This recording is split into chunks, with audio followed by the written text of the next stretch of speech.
Peggy 16.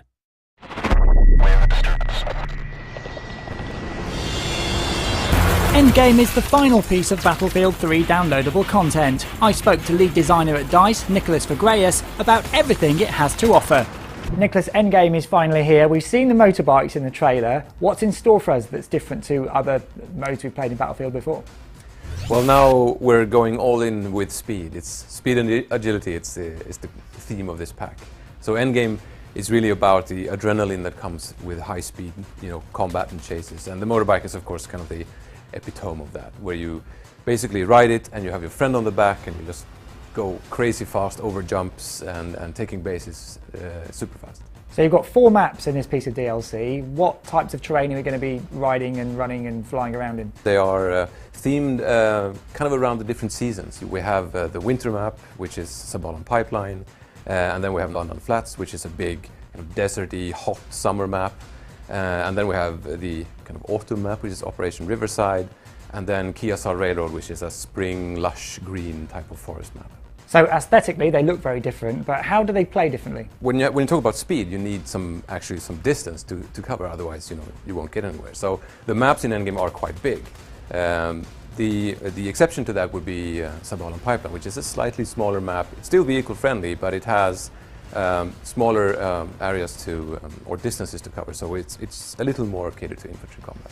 Traditionally, with a new piece of DLC comes new game modes as well. Have you got any in this new pack? We have 2 new game modes actually. One is Capture the Flag, making a triumphant return since 1942. It's a really, fast mode, and since it's such a Battlefield twist to the mode, because it is a classic mode, it has been done several times before, but not in this way where you actually have vehicles as part of it and as an integral part of it. And the other is air superiority, and the reason why we picked those 2 modes is because they really cater to the speed and agility that comes with the pack. You have this conquest style air superiority mode where you're supposed to capture areas of the sky which are represented by these blimps instead of flags, for example. And of course a big 12-on-12 dogfight, that's the most adrenaline and speed-filled experience you can have. In terms of level design, have you put any fun things in for people on motorbikes to play around with?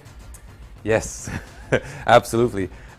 We've added, lots of kind of hidden, and some are very obvious, jumps that, you can make some really big air jumps, or some small, you can do big shortcuts like over rocky terrain or something like that to reach the flag bases faster.